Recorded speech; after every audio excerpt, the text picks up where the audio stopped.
اس ہاتھیوں کے لشکر کو لے کر آنے والا ایک شخص کے اونٹوں کو لے لیتا ہے اور قبضے میں لینے کے بعد چاہتا ہے وہ آ کر بات کرے. جب بات کرنے کے لیے پہنچے, میں اس واقعے کو نہیں پیش کرنا چاہتا ہوں, صرف اتنا کہوں گا کہ جب بات کرنے کے لیے پہنچے ذرا کوئی بھی مجھے مورخ بتلائے کہ حضرت عبد المطلب کے ساتھ گیا بھی تھے. اتنے بڑے لشکر کے سامنے, اس تاج و تخت والے کے سامنے اکیلے جا کر یہ بتلا دیا, جو اس پر بھروسہ رکھتے ہیں وہ اکیلے ہونے سے نہیں ڈرتے ہیں. صلوات محمد و آل محمد پر نہیں رکھتے.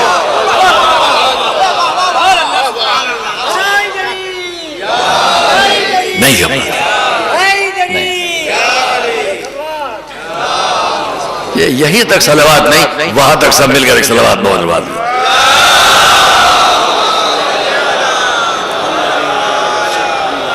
ہم یہاں بہت تفصیل سے اس واقعے کو پیش کر سکتے ہیں, لیکن ایسا نہیں, اس کا وقت نہیں ہے. ہاں اتنا کہوں گا کہ حضرت عبد المطلب نے اس پورے مجمع میں تنہا جا کر یہ بتلا دیا کہ ابھی آگے آگے جو مناظر آنے والے ہیں, اگر ان پر بھروسہ نہ ہوتا تو تنہا نہ جاتے.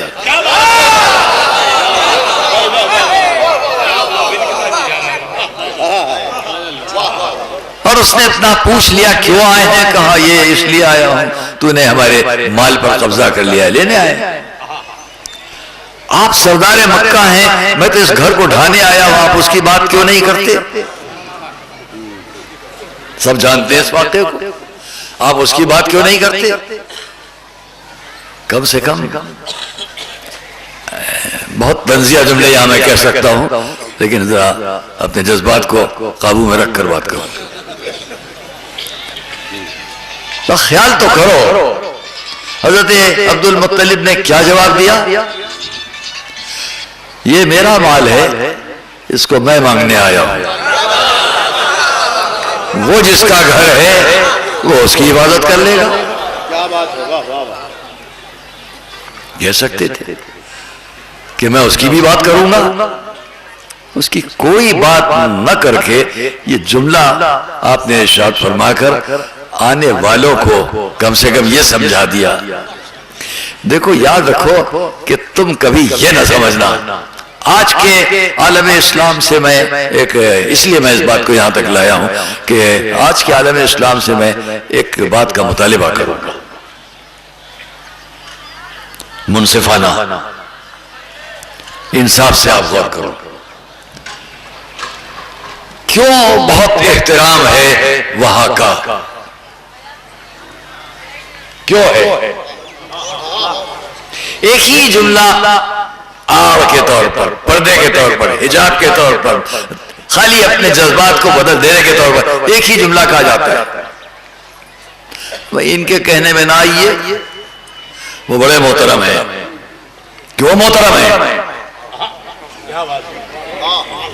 کیوں محترم ہے؟ ہم روز اخبار میں پڑھتے ہیں, مختلف لوگوں کی تقریریں پڑھتے ہیں, سنتے ہیں, کیا بات آپ لوگ کرتے ہیں, ان کے خلاف آپ بولتے ہیں جو محافظ حرم ہیں.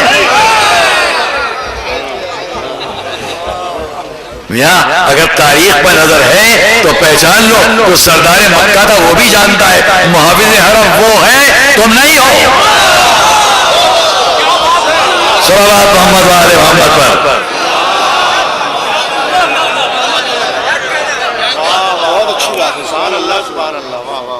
یہ کہہ کر, اس کی آڑ لے کر کسی کو مقدس نہ بنا دو, کسی کی تقدیس کے قائل نہ ہو جاؤ. تقدیس کے قائل جب رہو جب یہ دیکھو کہ جو پیغام کعبہ ہے وہی پیغام یہ بھی پہنچا رہے ہیں, تب تو بات ٹھیک ہے. پیغام کعبہ کیا ہے؟ پیغام حرم کیا ہے؟ وہی ہے جو قرآن کا پیغام ہے. قرآن کا پیغام کیا ہے؟ وہی ہے جو ہمارے حضور کا پیغام ہے. حضور کا پیغام کیا ہے؟ میں پہلے ہی کہہ چکا, رحمت, شفقت, محبت. اس سے الگ اگر کوئی بھی پیغام ہمیں مکے سے ملتا ہو تو سمجھ لینا کہ نہ یہ اسلام ہے، نہ قرآن پر عمل ہے، نہ کعبے کا احترام ہے۔ صلوات محمد و آل محمد۔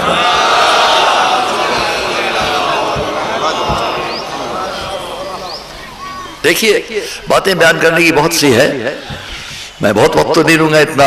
میرے سامنے محترم بڑا مجمع، اچھا مجمع ماشاءاللہ سے، اور آپ کا آنا، اس طرح بیٹھنا، تمام ہماری محترم شخصیتوں کا بیٹھنا، اس بات کی دلیل ہے کہ آپ کے جذبات اس سلسلے میں کتنے مجروح ہیں۔ میں نے اسی لیے قرآن کریم کی ایک آیت سے جس سے ابتدا کی ہے اس پر ابھی عرض کروں گا۔ لیکن اور دیکھیں، جب ابرہہ خانہ کعبہ تک آیا، حضرت عبد المطلب کو وہ وقت نکل گیا اور تھوڑی دیر کے بعد آپ واپس آ گئے۔ واپس آنے کے بعد ایک کام تو یہ کیا کہ خانہ کعبہ کی دیوار پر ہاتھ رکھ کر آپ نے اپنے رب کو پکارنا شروع کیا۔ مناجاتیں ہیں یہاں آپ کی 5 یا 6 مناجاتیں۔ دوسرا یہ تھا کہ خانہ کعبہ کے چاروں طرف جو لوگ رہتے تھے ان کو آپ نے رخصت کر دیا تھا، جو ہے ہم دیکھ لیں گے۔ اور پھر وہ وقت آیا کہ حضرت عبد المطلب کو 2 خبریں ایک ساتھ ملی۔ ایک، ابرہہ آپ کی اس دعا یا بددعا کا شکار بن چکا ہے اور اس پر عذاب آ چکا ہے۔ دوسرے، آپ کے فرزند عبداللہ کے گھر میں ایک فرزند آیا ہے۔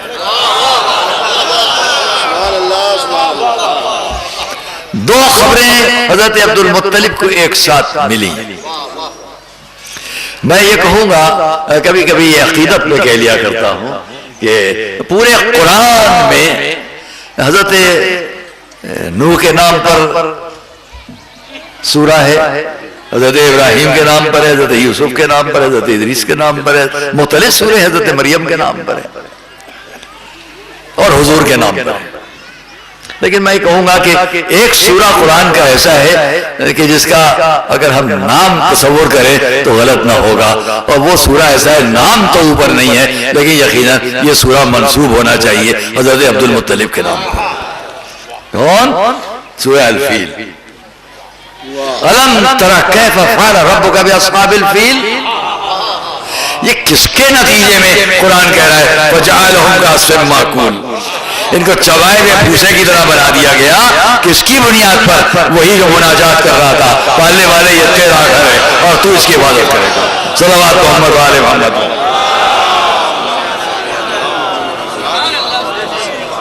اور اس واقعے سے صرف 6 یا 7 سال گزرے ہیں کہ حضرت عبد المطلب اب اس دنیا سے اٹھ جانے والے۔ بستر نزا پر سارے خانوادے کو جمع کیا، ایک ایک کو نصیحت و وصیت۔ یہاں پر بھی ایک انوکھا واقعہ پیش آتا ہے۔ فرض کیجئے اس طرف حضرت ابو طالب ہے، اس طرف ہمارے حضور ہیں۔ حضرت عبد المطلب تم ان کے ساتھ رہو، تم ان کے ساتھ رہو، تم ان کے ساتھ رہو۔ حکم، بعض روایات 100 سال کا سن ہے، بعض روایات 120 سال کا سن ہے، کم سے کم 100 سال تو ہے۔ 100 سال کے سن کے بزرگ ایک مرتبہ پلٹ کر اپنے پوتے پر نظر ڈالتے ہیں۔ 100 سال کا سن، پوتے کا سن کتنا ہے؟ 6 یا 7 سال۔ ان کی طرف دیکھ کر یہ نہیں کہتے، ان سے کہا تھا تم ان کے ساتھ رہو، ان سے کہا تم ان کو دیکھو، ان سے کہا تم ان کو دیکھو، ان سے بھی کہنا چاہیے تھا تم ایسے رہو۔ یہ نہیں کہا، پوچھا آپ کس کے ساتھ رہنا چاہتے ہیں؟ آپ کس کے ساتھ رہنا چاہتے ہیں؟ جیسے یہ سوال کیا، ہر تاریخ گواہ ہے حضور نے اپنے خانوادے کے مجمع پر نظر ڈالی، سامنے اپنے چچا کو دیکھا اور ایک مرتبہ تقریباً دوڑتے ہوئے آئے اور آ کے حضرت ابو طالب سے لپٹ گئے۔ اب پہچانو کہ حضرت ابو طالب انتخاب رسالت کم سنی سے ہے۔